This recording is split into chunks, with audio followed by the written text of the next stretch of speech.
Good morning, everyone. It's summertime, and welcome back to your meeting of the Pension Committee and Pensions Board today on the 27th of June, here at the Grangemouth Community Education Unit. We also have members online via Teams.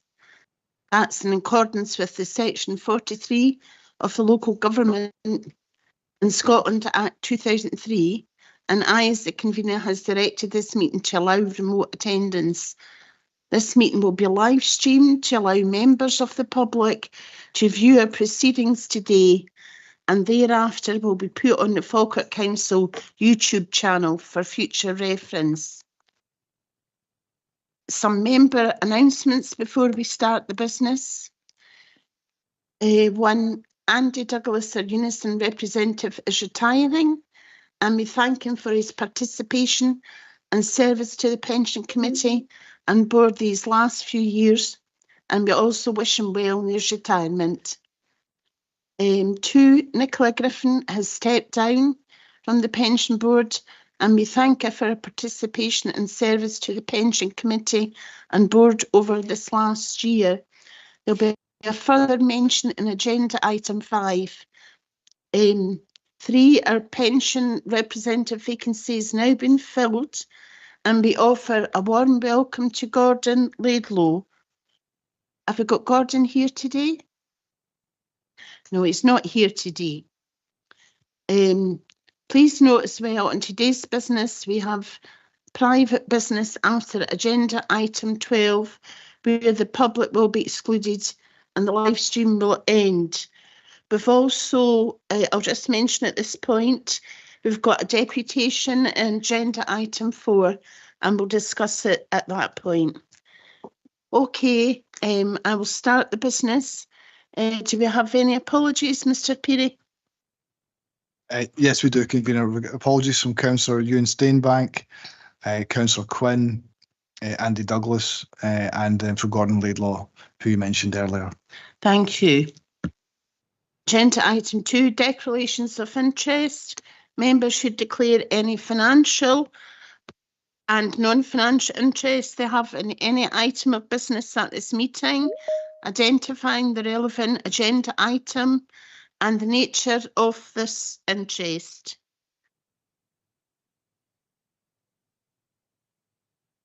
I don't see any hands up. Will we move on? Agenda Item 3 is the minute of the joint meeting of the Pensions Committee and Board on the 14th of March 2024. So on pages 4 to 16 of your papers, I'll give you a few minutes just to scan through that. And if you've got any questions, please put your hand up. Thank you.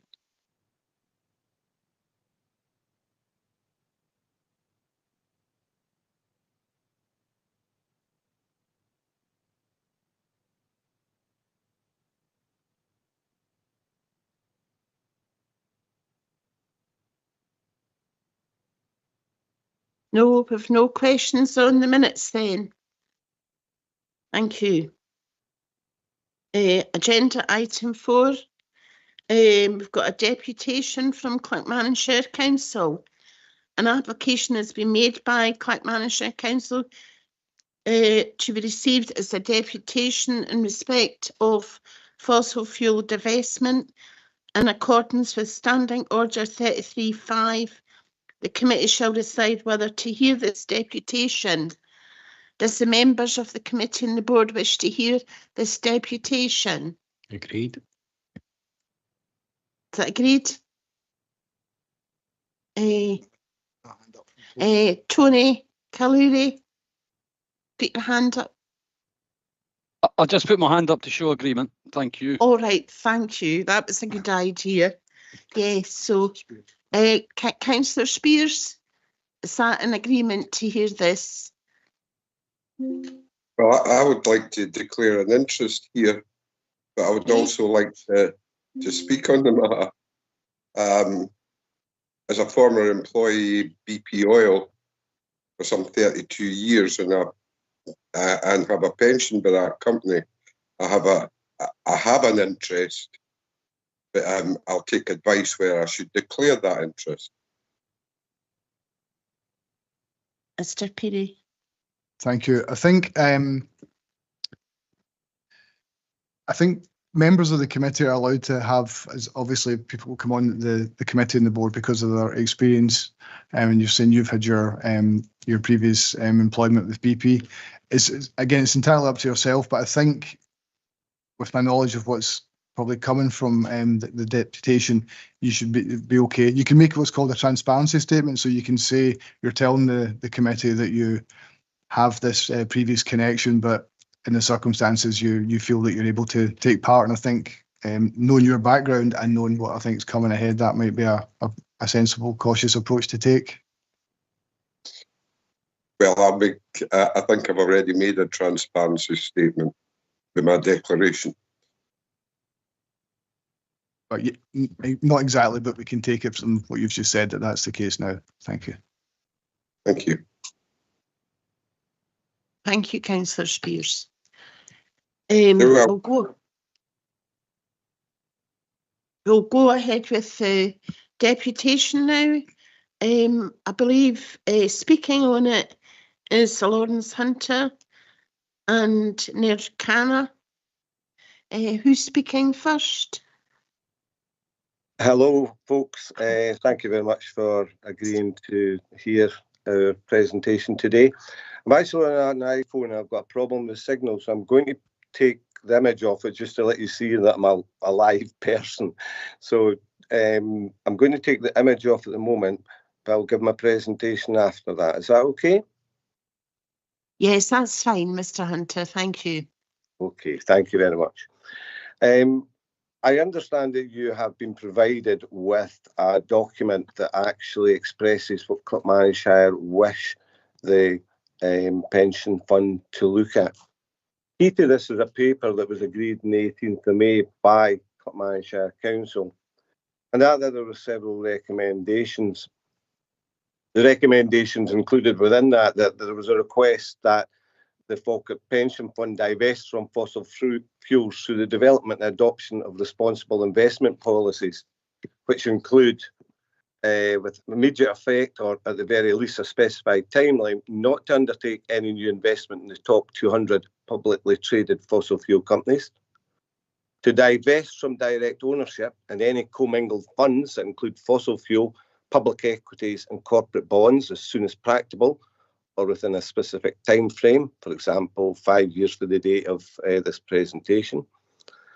Agree to set an approach to quantify and address climate change risks affecting all other investments within the pension fund, and also for the ask Falkirk to demonstrate to the Council that the pension fund is seeking to invest in companies and initiatives that will reduce greenhouse gas emissions and minimise climate risk.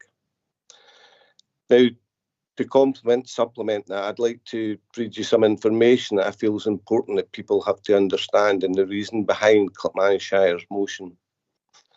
In brief, divestment of the local authority pension funds plays a crucial role in addressing climate change. It does so by reallocating capital to sustainable industries. It can influence market behaviours. It can support policy changes and legislation. It demonstrates an ethical leadership. It helps mitigate against financial risks and also raises public awareness about the challenges of climate change, which is real and is happening now. We're seeing unprecedented extreme weather conditions. Okay, we had a year there that we were really extreme heat, but what we're seeing is more and more flooding, which is having a major impact on all of us. Locally, we've had people taken from care homes, we've had roads closed, we've had people cut off for several days because of the impact of climate change. Financially, if I look at the impact and the market influence, and capital reallocation is important. Divestment for fossil fuels and other carbon-intensive industry reallocates capital towards renewable energy and sustainable technologies, an opportunity for new jobs, new investment by other people, other countries investing in us. The shift not only reduces the financial resources available to sustainable industry, but also boosts investment in all these clean energy solutions, wind, sun, mine workings and accelerates the transition to a low-carbon economy. It's a signal when local authority pension funds divest. It sends a strong message to the market that fossil fuel investments are increasingly seen as financially risky and ethically unacceptable. This can influence other investors and financial institutions to reconsider their own investments and amplify the effect of divestment. From policy and regulatory pressure, divestment by local authority pension funds can put pressure on policymakers to enact stronger climate regulations and support for sustainable initiatives. We're talking about climate change that's having an impact on health.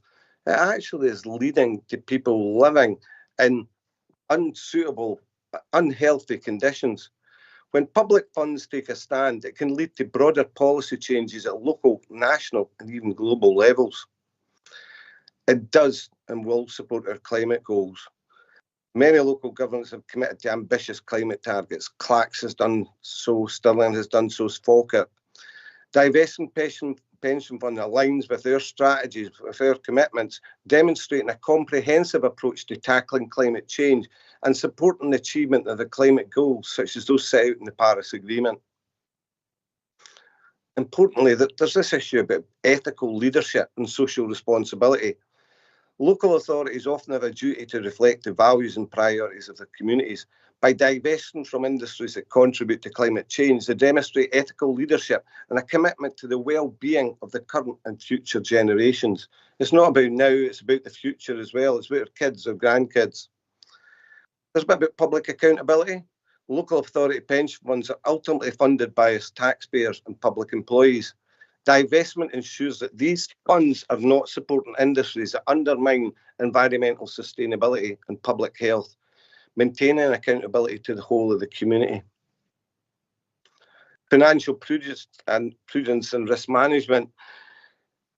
We've got to mitigate against financial risk. Fossil fuel investments are increasingly seen as risky due to potential regulatory changes, market volatility, and the physical impacts of climate change itself.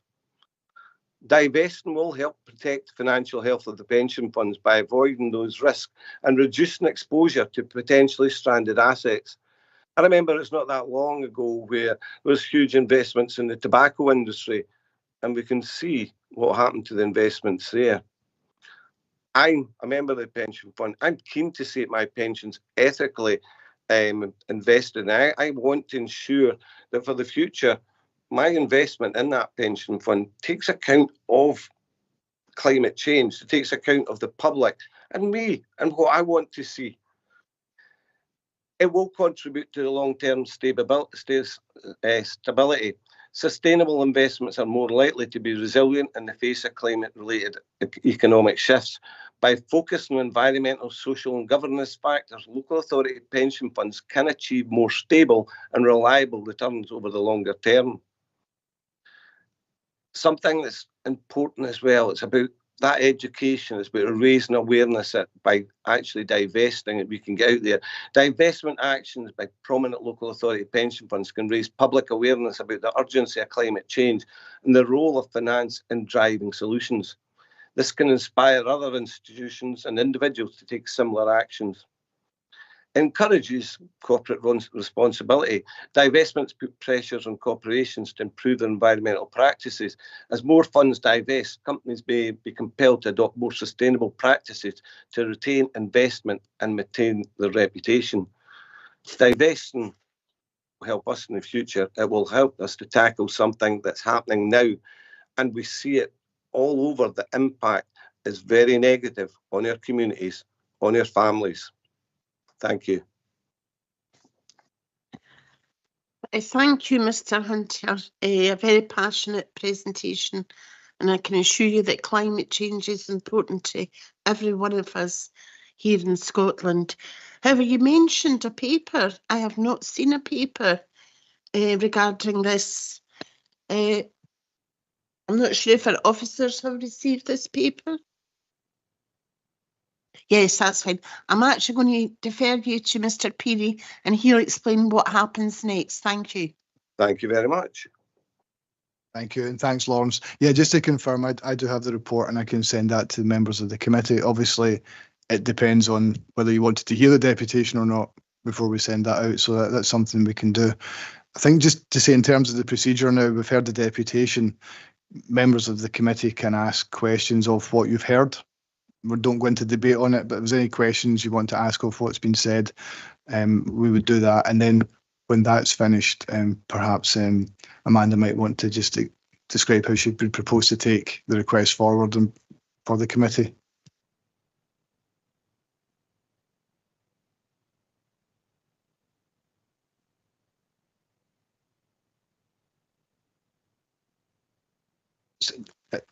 Yeah. Okay. Good. Councillor Spears, do you have a question? Sorry, I can't hear you, Councillor Spears. Sorry, I was muted. I do have a question for the deputation. It's regarding just transition. As an elected member for some 37 years in Grangemouth, our town relies very heavily on the oil industry. I attend all meetings that INEOS, Petro INEOS, provide for the local community. And the just transition at the moment is concentrating on carbon capture and hydrogen plants that will give employment to the local labour whilst we move to the just transition. As you know, we all use electricity and drive cars, and that with this can't be done overnight. But to take away investment in these projects will not help in a just transition to net zero.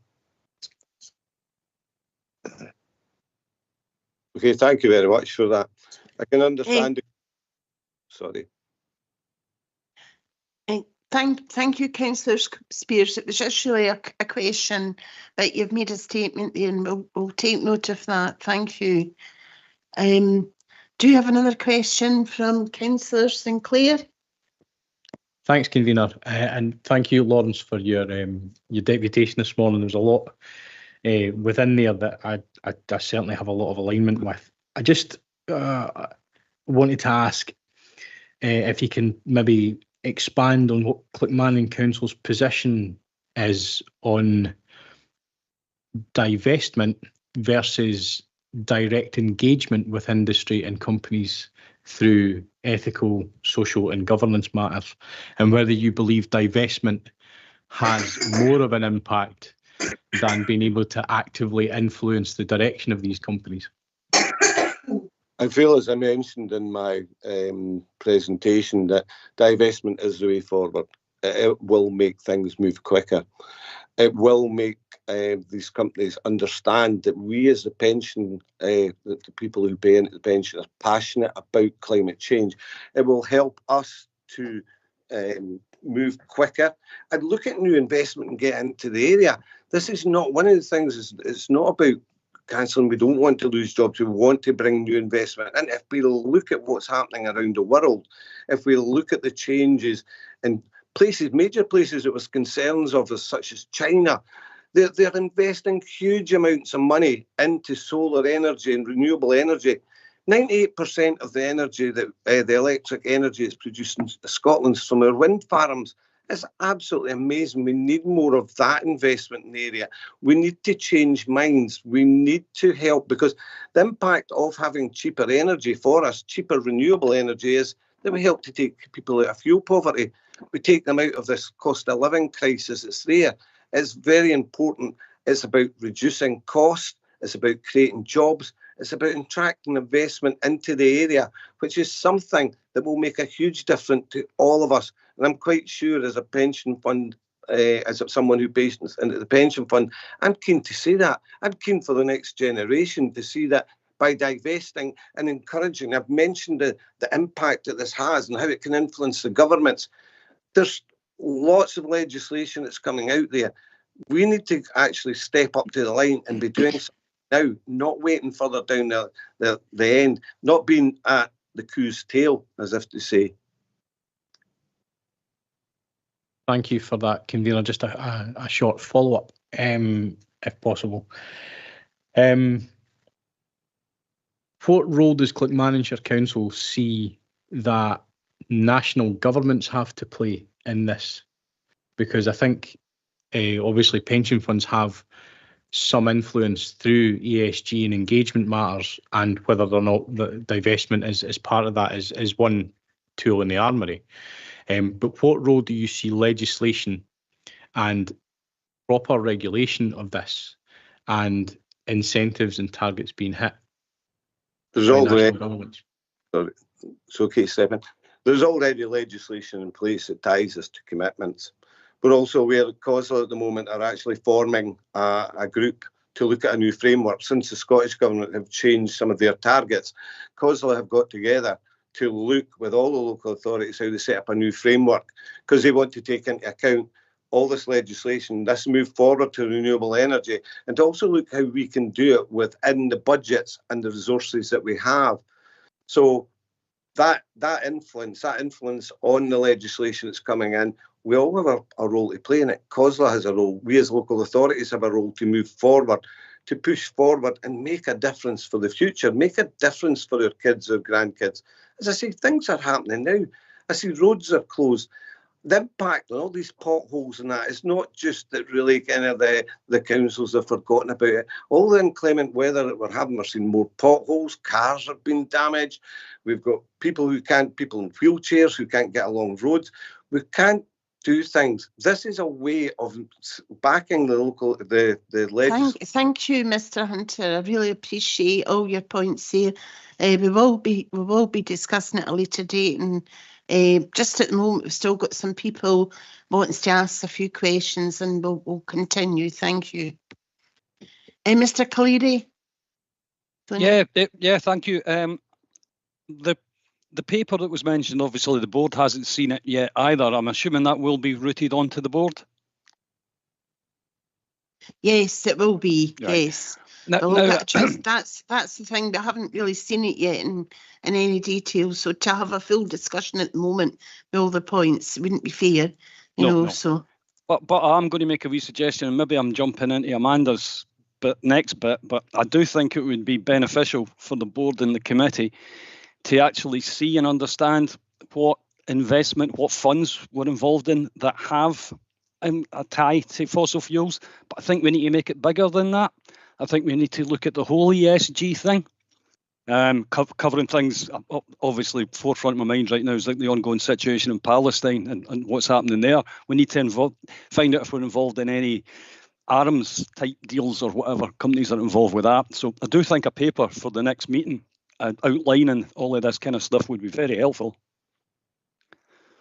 Thanks, Tony. Yes, I'll bring.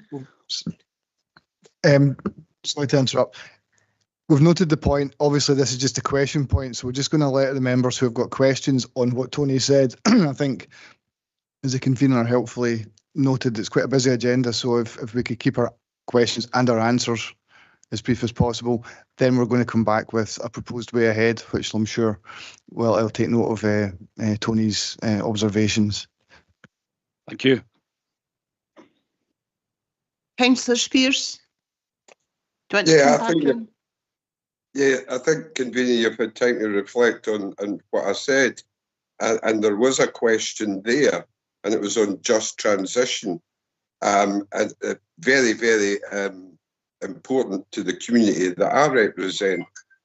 So can I ask, what's the time scale for just transition? Because you can't change this overnight. Mentioned in is it okay if I come in? Yes. Mentioned in the report, as I said at the beginning, it was a request that we focus out best with fossil fuels. And one of the things, and the realisation that you're right, it doesn't happen overnight. We are talking about looking at a period of, say, 5 years from now.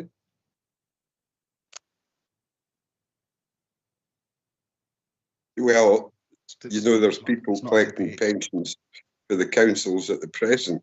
Sorry, just to confirm, Councillor Spears, sorry, that we're not. This is question and answers, not debate. So we've had the answers. Unless there's another question, we'd move on just to the. And I don't see any other questions. Maybe Amanda might want to come in with just her take on the deputation and our way ahead. Thank you, convener, and thank you, Lawrence, for your presentation. I think it's very much a valid question and a valid challenge to the Pension Committee to be very comfortable with our position in this area. As members know, at this point in time, just to pick up on some of the points that were made, we do have an engagement strategy. Lawrence referred to encouraging better behaviour, and that's what our engagement strategy is designed to do. And I think also just to make the point that we have a much wider portfolio than just our equities. We have a significant amount of infrastructure investment, which is also targets a lot of the renewable sector, looks at things like we've got investments in solar panels, energy from waste, wind farms, rail, biogas, all of these areas. So it is a very diverse portfolio that we have. I think the best way forward would be for us to bring a paper back to committee that provides a bit more detail about the current position, but also the options that are available to the committee. And we've already raised that at the Joint Investment Forum to get some support from Lothian, particularly in helping us to pull that together. I think to go back to the point that Mr. Cleary made, I think that paper should be expanded to include those wider ESG issues. And again, we've started to have some discussions around that. To bring a paper back, we would aim for September, and hopefully we would be able to make that. I'm just quite conscious of the volume of work that's required to pull that together. But I think our plan would be that we will come back to committee and we will set out some of the sort of facts and the options around both of those issues, if that's all right. Thank you. Thank you, Amanda, and thank you again, Mr. Hunter, for your presentation. We're going to move on now. So we're moving on to agenda item 5, rotation of the chair of the board. And that will be Catherine that will take this one. Thank you, convener. The role of the pension board is to provide an oversight function and to assist the council in its role of scheme manager. And it does so by securing compliance with the rules relating to scheme governance and administration, securing compliance with requirements imposed by the pensions regulator, and any other matters that may be specified in legislation. The board is made up of an equal number of employer and member representatives, and our board comprises of 4 employer representatives and 4 member representatives. The member representatives are filled by trades unions, and the employer representatives are filled by the employers who participate in our fund and include representatives from both large and small employers. The chair of the board also has other duties, which involves providing a statement for the fund's annual report and accounts, covering the work that the board has undertaken during the year. The chair board also meets with senior officers once a year to review the fund's risk register. Under the board constitution, the employer and member representatives each appoint a chair of the board, and the chair rotates annually between the employer and member representatives. That happens in June each year for our fund. The previous chair on the employer side has stepped down, and the employer representatives have met and they have chosen to elect Ross Mackenzie to be their appointed chair. Ross will serve as the chair of the board for the duration of his term of office and will become chair designate when the chair rotates back to the member representatives. Thank you, Amanda. And just at that point, just to thank Tony Cleary for his service as the previous chair of the board. We're now going, does anybody get any questions at all on that? And whatsoever. So we're going to go to the recommendations. The Pensions Committee and Pension Board are asked to note this report. Pensions Committee and Pension Board are asked to note the chair passes to the employer representative, Rose Mackenzie. Do we all agree these recommendations? Agreed. All agreed. Thank you. We'll move on now to agenda item 6, and it's the unaudited annual report and accounts 23-24. And Amanda will take this report. Thank you. Thank you, Convener. The purpose of the meeting today is to ask the committee to consider the unaudited accounts.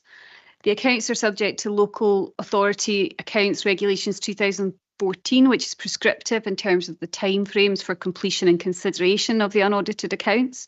And those regulations stipulate that the accounts must be submitted to the external auditor by the 30th of June. The accounts must be published on the website from the date they were submitted. The accounts must be considered by the appropriate committee by August 31st, and a public advert informing the public the accounts are available for inspection must be published, and the inspection period must last 3 weeks. The pension fund accounts will be submitted, published and advertised in accordance with the regulations, and this meeting fulfils the requirement for consideration of the unaudited accounts by 31st of August. The production of the accounts is very labour intensive, and I would like to thank Catherine, Justina and the wider team for their hard work in pulling these accounts together. The volume of work required to produce the accounts is onerous, and the team have worked exceptionally well to pull the accounts together in advance of the committee deadlines. The pension accounts are technical and complicated, and there's a huge amount of information in them. As with the council accounts, the management commentary and associated report sections and the governance statements should highlight all the significant activity and information in a more user-friendly and accessible way for committee. Much of this information is also pulled out in the covering report, which starts on page 26 of the agenda, and section 5 covers the key messages from the annual accounts. As the committee and board have been going through the valuation process during 23-24 and have received regular reports on investment performance, much of the information contained in this report will be familiar. I will just pull out a few points to highlight. The funding position is summarised at section 5.2 of the covering report on page 27. And the fund is estimated to have a funding position of 146%, which is an increase from the 137% reported as at 31st of March 23 as part of the valuation process. A summary of the movement is included in the actuarial report, which is appended to the accounts, and that can be found on page 176 of the agenda. However, the report does emphasise that the funding position is just a snapshot in time, albeit it does show a positive and welcome position for the fund. It is important that committee understand that this doesn't mean the fund has all the money now that will be needed to fund future benefits. It means that if we get the investment returns we anticipate, then on balance we should have enough funds. And the funding estimate suggests there's a 91% likelihood of achieving the assumed level of investment return at this stage. There is a large amount of information included in the report on investments, and again, much of that will be familiar to the committee and boards through the regular investment return reports. Investment returns are summarised at section 5.3 of the covering report, and it's important that a long-term view of performance is taken. At this stage, officers are generally happy with fund performance, which has been reviewed through the Joint Investment Forum, and that Joint Investment Forum, as a reminder, includes a number of independent advisors. No significant concerns have been raised at that forum on fund performance. Key performance data is summarised on page 39 of the report, and a further update on performance and also the Joint Investment Forum is included later in the agenda. Section 6 of the cover report references the annual governance statement, which is on page 156 of the agenda, and the governance compliance statement, which is unique to pension funds and which assesses the fund's compliance with the best practice principles as set out in the SPPPA best practice guidelines. That statement is on page 163 of the agenda. These statements refer to many of the documents that have been presented to committee through the year. So that includes the fund assurance map, the risk register and the training policy. Committee and board should therefore have a good understanding of the fund's governance arrangements, and the information in these documents should reflect the understanding that committee have. Information on administration activity begins on page 69 of the agenda and includes performance statistics. The tables on pages 70 and 71 demonstrate the high volume of transactions that are processed by this relatively small team. And finally, the two key financial statements are on page 119 and 120 of the agenda, and that is the pension fund account and the net assets statement, respectively. These statements show the closing net assets as at 31st March 2024 were £3.4 billion. And I'm happy to take any questions. Thank you. Thank you, Amanda. I'm going to open it up for questions for anybody here or online. Do we have any questions? I don't see any hands up. No? Okay. I'm going to move to the recommendations then. The Pensions Committee and Pension Board is asked to consider and comment on the unaudited annual report and accounts 23-24 of the Falkirk Council Pension Fund. Oh, I do see a question. Councillor Spears, before I go to recommendations. Thank you, Convener. It's not so much a question. It's just really to thank the our finance team for this wonderful report, and it is really appreciated that our fund is doing so well. It gives a lot of security to all the people who receive our pension. That was a very kind statement, Councillor Spears, and I'm sure the team will appreciate that. Thank you. I'll move further to the recommendations again. 2.2, the Pension Committee is asked to approve the fund annual governance statement. Do we all agree? Agreed. Agreed. That's lovely. Thank you. So I'm now going to move to agenda item 7, Internal Audit Annual Assurance Report for 2023. And I believe Sarah McPhee's here today to take this report. Thank you.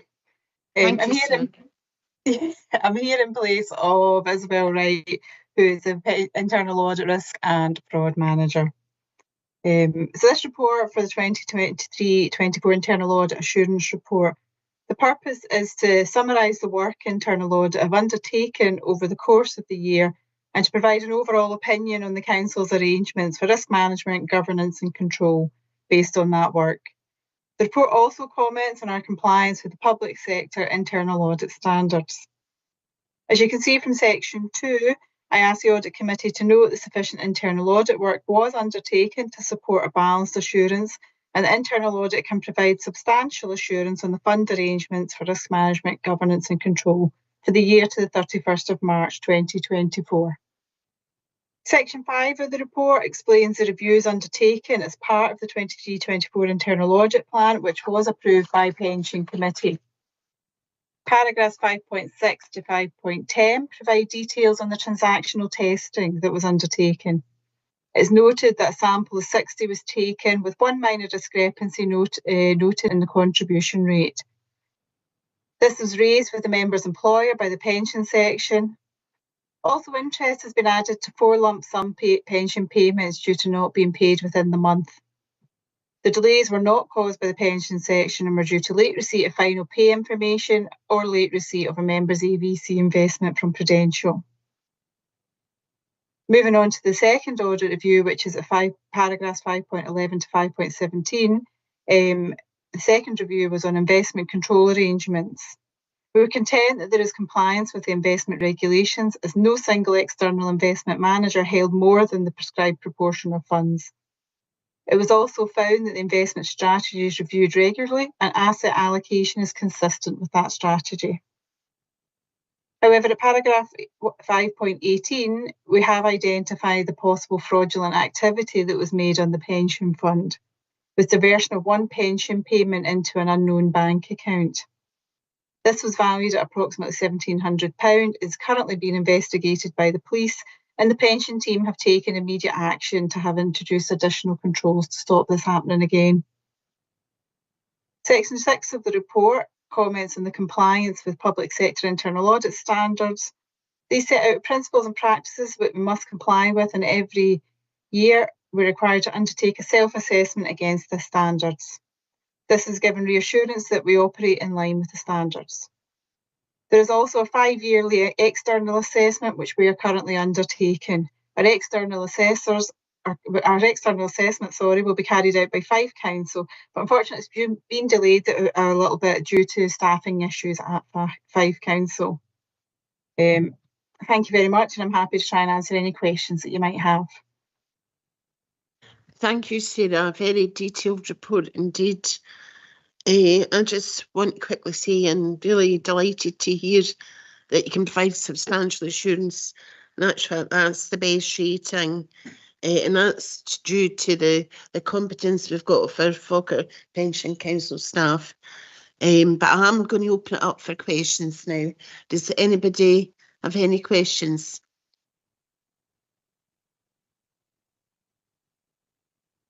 None? I don't see any online. I don't see any in the room. Nope. So we'll move to the recommendation then. It's recommended that the Pensions Committee and Pension Board note that sufficient internal audit work is undertaken to support a balanced assurance. Internal audit can provide substantial assurance in respect of the fund's arrangements for risk management, governance and control for the year to 31st of March. The internal audit section operates in compliance with public sector internal audit standards with no real or apparent impairment or restriction to scope, independence, objectivity of internal audit activity during the year. So do we agree all these recommendations? Agreed. Agreed, right, thank you. And thank you again, Sarah, thank you. We're now going to move on to that's the agenda item 8. Again, Sarah, we've got you the internal audit plan 24-25. Thanks. Thank you. This paper sets out our proposed programme of work for 24-25. After discussion with the pension manager, there's going to be 2 main areas for review. Firstly, at paragraph 5.1, where we'll be undertaking further transactional testing on the fund. And this will be achieved from sampling new members, pension rights being transferred in and out, retiring fund members have received correct pension payments, and lump sum payments have been correctly paid. Paragraph 5.2, it details will undertake a review of the pension fund governance arrangements. This review will focus on ensuring the governance arrangements are in line with the fund governance policy. Paragraphs 5.3 to 5.5 provide background to the audit process, including the preparation of an annual assurance statement, which is what I presented first. And so to finish on this, I draw your attention to the recommendation at paragraph 2.1. In particular, I ask the committee approves the internal audit plan for the year, but to bear in mind that they need to be flexible. An internal audit will direct resources to where they're most needed, and notes the provision of the annual assurance report. Again, thank you very much, and I'm happy to take any questions.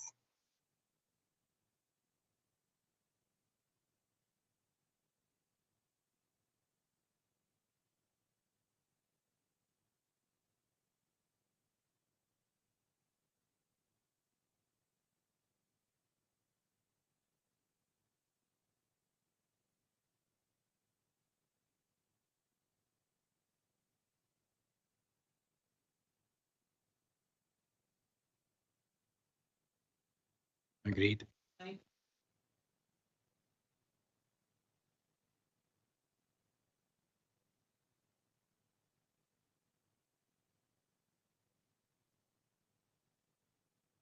Thank you, Convener. The fund is required to set its communication policy out in writing, and this is what this report is bringing to you, is our actual communications policy that is currently in place, but in written form. The policy documents the current arrangements that apply for the fund when communicating with its pension fund members, the people who represent our pension fund members, prospective pension fund members, and our employers and prospective employers. So these are our stakeholders, our key stakeholders, and how we will communicate with them. We use a guiding set of principles with our communications, and we aim as best as possible to use plain English. And I know you're going to laugh because pensions is very technical, so it's quite difficult to achieve that. But we do our best to use plain English, mostly because we need to promote the scheme. It is a valuable benefit to our members. They need to be able to understand and make informed decisions. So if we don't make it easy to understand, then we are letting our members down. We also want to provide a valuable service to our members and one that is valued by them.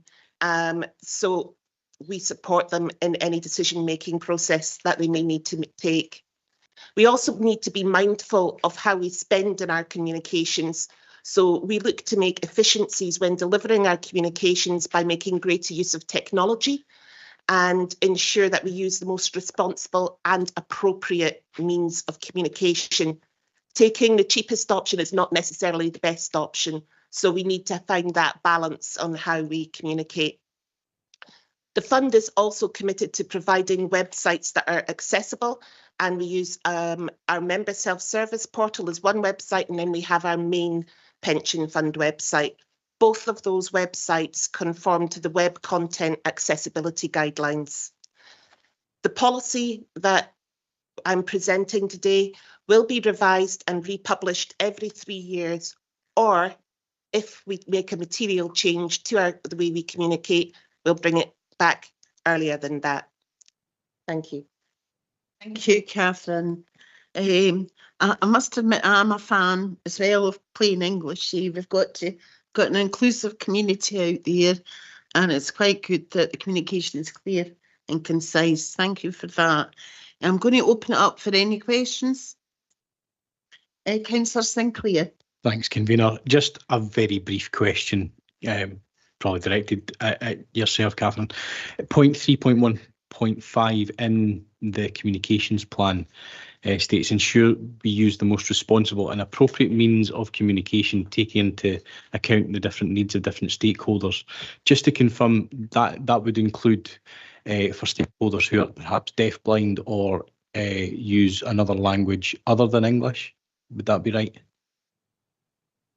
Yeah, I was trying to not be too prescriptive in the wording, but yes, we are including everyone. We do have, for example, we had a member who wished to, communicate with us and engage with us who was non-verbal, and we made that arrangement to make sure that they were, their needs were met. So we will meet the specific needs of any particular member, so long as we know about it, we'll meet it. That's great. Thank you very much for that clarity, and I hope that speaks to the inclusive nature of what we try to do, not just as a pension fund, but as a council and an organisation too. Thank you. Thank you, Councillor Sinclair. That was a good point. Any further questions? No. The recommendation is the pension committee is asked to note the communications policy. Do we all agree? Agreed. Agree. Yes, thank you. We've got Catherine again for agenda item 10. Getting through the agenda quite quickly. General governance matters. Thank you. Thank you, Convener. So the General Governance Matters report is a way of bringing all of the current new developing areas in pensions to the attention of the committee and board, making sure that they remain up to date and informed about what's happening in the pensions world. So with regard to the first item is just to confirm that we have filled our pensioner representative vacancy, and our new representative is Gordon Laidlaw. The next item is with regard to an update on the pensions dashboard. The regulator has now confirmed that our onboarding date will be the 31st of October 2025, which is an extra 31 days from the last time, which was the 30th of September. For the fund to connect to the dashboard, we need to procure an integrated service provider. That's simply a means by which the pension software that we use speaks to the dashboard. And we are working with Lothian Pension Fund on how we connect to the dashboard to make sure we remain aligned. The regulator at the last joint committee and board meeting, I reported that the regulator had consolidated its guidance and into one code of practice. The new code of practice is in the main simply a consolidation exercise. What was previously expectations and requirements is still there, but there are a few new things in there as well, such as cybersecurity being brought into the code of practice for the first time. To ensure that the fund continues to comply with the code, we have procured a tool that will enable us to measure and gauge compliance and will allow us to identify any gaps and then formulate a plan to address those gaps. It's expected that the first monitoring compliance will be an iterative process. It's not just a one-time wonder hit. We will have to continue monitoring it, developing our procedures and processes. And it's intended that the first compliance report will be brought to the next joint meeting of the committee and board.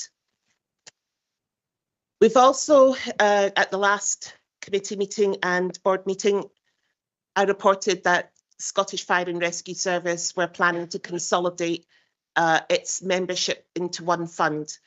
Due to the legacy of having 8 fire services in Scotland, currently their membership is spread over 8 funds. For their own peace of mind, they would like one way, one point of contact, one way to deal with, because we all have different requirements. We ask for different things. It might be one scheme, but we all have our own separate practices. So they have chosen to consolidate their members into the Strathclyde Pension Fund. We currently have about 100 active deferred and pensioner members in our fund. As at the last valuation, the asset share was about 14.3 million. We would expect to transfer that employer's asset share to Strathclyde Pension Fund along with our active deferred and pensioner members. And we expect that process to be completed by the 31st of October this year. However, before that transfer happens, there will need to be a consultation because the local government pension scheme regulations will need to be amended to make Strathclyde the pension fund for the Scottish Fire and Rescue Service. The next couple of items are these are developing areas of interest which committee and board should be aware of. The first is a good governance project.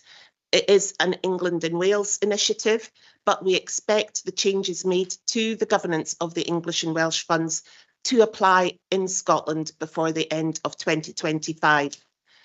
We already know what changes they plan to make. It's the how they're going to do them and how they're actually going to work in practice. Some of them we already know because we've seen the key performance indicator requirements that the English and Welsh funds are having to use as of this year. But the remainder have been held up by the general election. We're planning to consult, but a general election got in the way and we're in purdah, so they can't do that consultation. The reason for bringing this to the committee and board is because once the good governance project changes are rolled out and adopted in Scotland, we could see a number of changes to the way funds operate. So because of that, officers will keep an eye on developments south of the border and report to the committee and board on those developments as they become relevant to our fund. Sarah touched on the pensioner payroll irregularity that was reported at the last committee and board meeting. And as she said, it did result in a single payment being diverted into a bank account that did not belong to our pensioner. We reported that to the police, and in between me finalising my report in internal audit, being able to finalise theirs, we actually got an update that the police have concluded their investigation. They have identified the person who allowed their bank details to be used.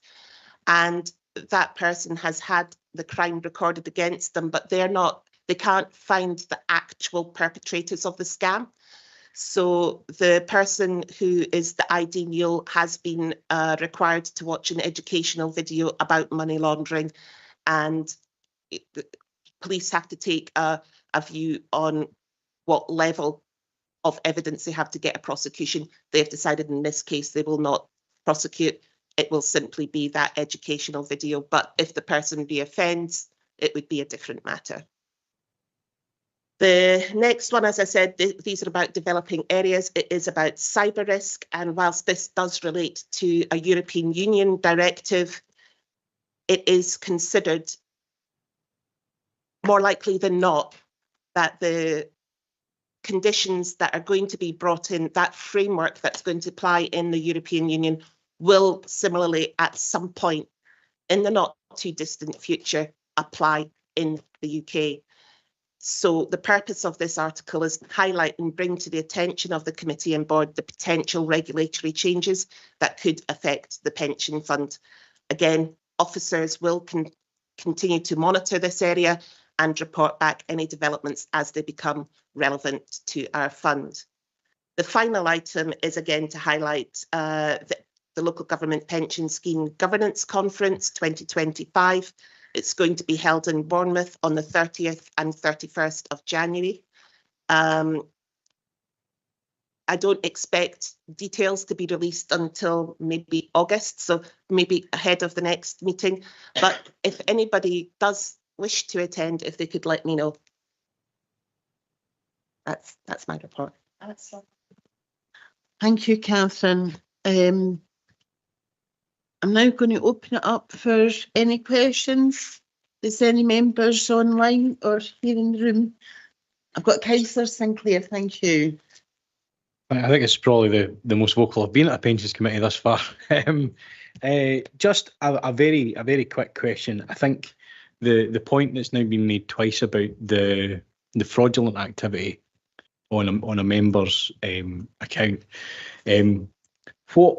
What steps can the pension fund take to alert all members to either specific instances or the potential for instances like this to happen, and any steps they can take to either spot the signs or to mitigate against anything from happening? So what I can say is that the fund has procured software that enables us to verify the bank accounts of the people, our members.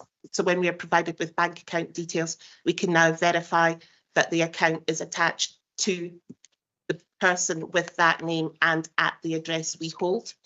And if it doesn't, then we are able to contact the member. The other thing we did, the driver behind this was the member. It was an online transaction that caused the bank account to switch. So what we've also done is we have paid for our software developer to enhance the protocols that we have on our online portal, so that when somebody changes their address, their email address, which is part of what happened in this fraud, that a notification goes to the old email account and the new one saying there's been activity on the account, so to highlight to them that there has been activity. At the moment, previously, we had that email go when the bank account was changed or when the address was changed, but not when the email was changed. And unfortunately, the member didn't get the bank account change email because at that time, Microsoft was doing a lot of updating and our facility went down for a very short period of time. And as luck would have it, that was that period that the scam took place. Yeah. Convener, just a very quick follow-up. I think that's good to hear that we've got the enhancements in security and safety and protections for members. Is there any plan to advise members that has been the case and that the pension fund is stepping up those protections for their benefit? We issue an annual newsletter and we would probably put that in there and make that reference. Thank you very much. Thank you, Councillor Sinclair. Important point. Say, do we have any other questions? No. I was going to ask you a question, Catherine. Do you anticipate more scams? I mean, do you hear from other local government pension scheme scams that's going about and what to look out for? Do we share that information? You know, because obviously cyber security is important for us here, but it's also, you know, I'm hearing that there's new scams every day, every week, and we have to be really alert to it. So obviously all the local government pension schemes, and when you think about it, you know, the pension schemes, they're the ones that's got actually money in it, where it would be a big target, you know, for criminals, fraudsters, hackers, that sort of thing.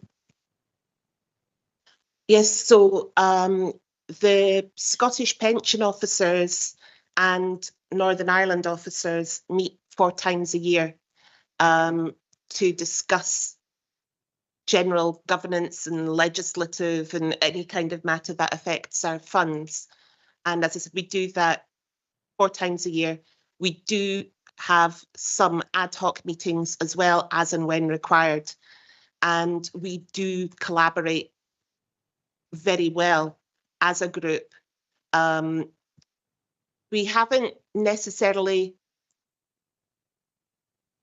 had cybersecurity within that group. It's probably, we have another group as well, which looks, it's a consortium for the pension software, because all of the Scottish funds use the same pension software, as does Northern Ireland. And within that group, which also meets 4 times a year, there would be that probably more the cybersecurity element, because we are looking at the pension system. But within the fund itself, we have a robust method of making sure we collect evidence that the suppliers that we're relying on have the correct Cyber Essentials or Cyber Essentials Plus certification and are meeting the correct ISO standards. The problem with cyber is it's always moving forward, so you're always behind the play, if you see what I mean. But we do take every possible step we can to remain at the forefront. And for example, that earlier article about the changes we'd be expecting to come in, we also look to the future, what could happen, what might come in, and try to make sure we're ahead of the game. Thank you. Thank you, Catherine. That was really helpful and informative. No further questions then? No. So the recommendations are the Pensions Committee and Board invited to note the contents of this report. Now, at this point before agenda item 11, I've got Mr. Peary wants to come in. Thank you, Convener. It was actually just a point before we subsequently get to the private item. I've just double checked that a member joined us online. I just wanted, I asked them to identify themselves. I wasn't sure who they were just for the minute, but I think they've actually left the meeting. It was an Adam Stewart, or possibly Stuart Adam, but I see they've left the meeting anyway. So sorry to inconvenience you with that request. So that's okay. It's okay. Right. Okay, we'll move on to agenda item 11 and welcome back Mr. Chain for the investment review. Thank you. Thanks very much, Convener. So just a reminder, item 11 is an investment update for the quarter to end of March 2024. Starting first at paragraph 3.2, just to highlight the returns from markets over the quarter. It was a strong quarter for equity markets, which rallied 9.2% in sterling terms. The information technology and communication services sectors, so these includes names such as NVIDIA, Amazon, Alphabet, etc., and Microsoft, were beneficiaries of enthusiasm for companies expected to benefit from the ongoing growth in artificial intelligence. So very, very strong returns for equities for the quarter. Government bonds, however, sold off as yields rose slightly. reflecting expectations for inflation and interest rates to remain higher for longer. Moving on to paragraph 4.2. You may recall that at the March committee meeting, the revised investment strategy was agreed following the investment strategy review. That strategy is shown in table 1. So an equity weight of 55%, real assets at 20%, credit at 8%, sovereigns at 15%, and cash at 2%, as well as the permitted ranges within which the fund is allowed to operate. At paragraph 4.3, we show in table 2 the evolution of the policy group allocations over the past 12 months to the end of March 2024. These allocations should be considered with reference to the previous strategic allocation. So that's shown there as at 31st of March 2024. And really the main thing to highlight over the past 12 months has been the progressive increase in sovereign bonds, offset by modest reductions in equities and cash. In table 3 over the page at paragraph 4.4, we show a more up-to-date position of the fund as at the 10th of May. And this shows the position of all the various mandates as well as policy groups relative to the new strategic target allocation. The main point to highlight there is, given the reduction in the strategic target of equities from 60% to 55%, the fund's equity allocation at 10th of May was overweight by about 5%. The fund has subsequently taken action to address that in a measured way with recent disinvestments from the LGIM passive mandates, reducing that overweight by approximately 3%. There's ongoing review to consider the next steps. That money has been disinvested to cash, and that will progressively be invested into sovereign bonds to bring the sovereign bond underweight closer to its target allocation and probably to a modest overweight. At paragraph 5.3 and 5.4, we refer to the fund's returns over the quarter and longer term. So the fund returned just shy of 4% over Q1 2024 against the benchmark return of 5.9%. Just a reminder again that the fund is managed on a long-term basis, and so we should always consider, the quarterly returns can be volatile and are short-term in nature. If we look at the longer-term return data, that shows the fund has returned 7.6% per annum since September 2001, ahead of its benchmark of 6.6%, and over the 5-year period, 7.1% against the benchmark return of 4.9%. And over that period, the fund has benefited from its exposure to equities and infrastructure, although UK government bonds have generated negative returns. That was all I was going to say in relation to the investment update. You've hopefully had a chance to look through the paper. I'm happy to take any questions. Thank you. Thank you, Mr. Chen. That was really interesting. A lot of data there and figures. Unfortunately, I kept on hearing the word volatile. I don't particularly like that word too much. But anyway, what we're going to do is we're going to open it up for questions now. Does anybody here in the room and online have any questions?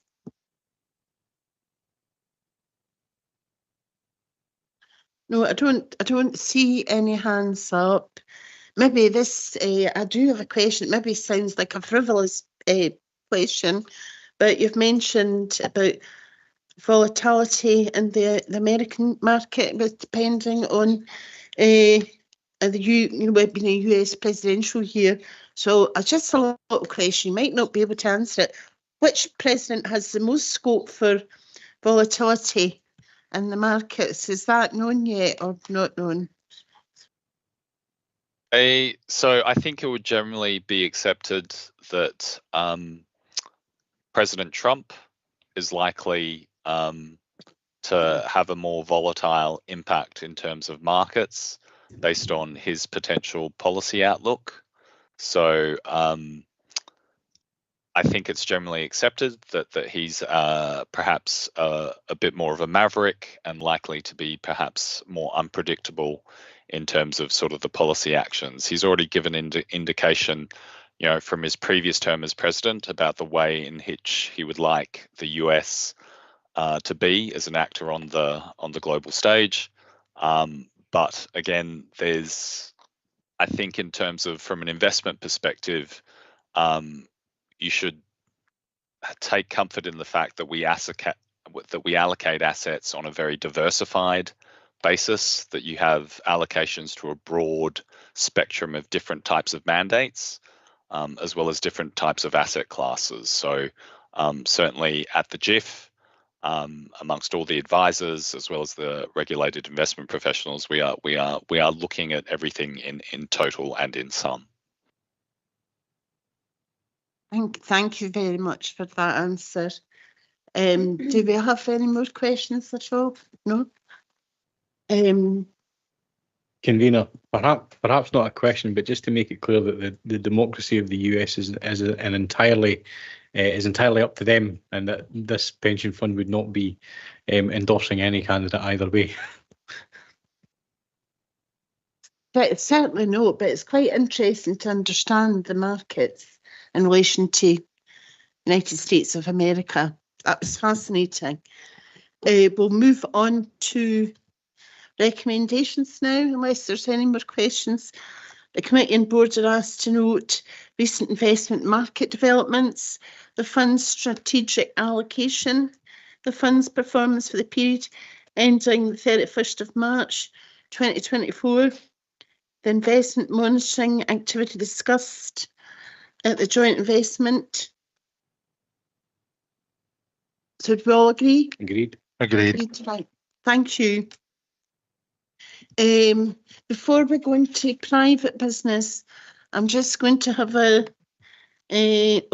actually got another agenda item 12, engagement and voting activity. And that will be taken by Catherine. Thank you. Thank you, Convener. The fund uses a dedicated engagement specialist called Hermes EOS, and they are currently coming into their final year of their appointment. Hermes provide 3 reports each quarter. One is a voting report, which shows a number of votable meetings held during the quarter and an overview of how those votes were cast. There's also an engagement report, which shows the split of engagements by region and theme. And the final one is a public engagement report commenting on the engagements that Hermes have undertaken. These reports can be found on SharePoint portal and set out the work that Hermes have undertaken during the first quarter of this year. There's also a highlights report which has been uploaded to the SharePoint portal that spotlights the engagement work Hermes undertakes, and the committee and board are asked to treat these reports as confidential. Over the last quarter, Hermes has engaged with a number of companies held in the Falkirk Council Pension Fund portfolio on a range of environmental, social and governance issues and objectives. They have made voting recommendations at 39 votable meetings. 27 of those meetings, they opposed one or more resolutions. They voted with management by exception at 1 meeting. They abstained at 1 meeting and supported management on all resolutions at the remaining 10 meetings. A sample of case studies as reported at the last Pensions Committee and Board is available also on the SharePoint portal. These cover a range of environmental, social and governance matters and UN Sustainable Development Goals. They're all in the March folder and have been prefixed EOS-case-study. They remain available for members to view and read. There are also further reports such as the ESG reports from Schroders, Newton and Legal and General on the SharePoint portal. That's my report. Thank you, Convener. Thank you, Catherine. I'm going to open up the time to get any comments, any questions? No? Recommendations then, move on to that. The Pension Committee and Pension Board are invited to note and comment on contents and the reports provided by Hermes EOS. Do we all agree? Agreed. Right, thank you. I'm just going to have before we go on to the private business exclusion of the public, just a 5-minute comfort break. Would that be all right, everyone?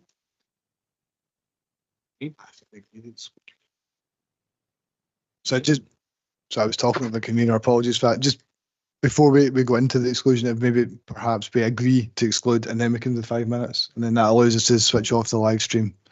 So if you're happy to agree to exclude. We're happy to agree that agenda item 13 is exclusion of the public. Yes, thank you. Great. 5-minute break, thank you.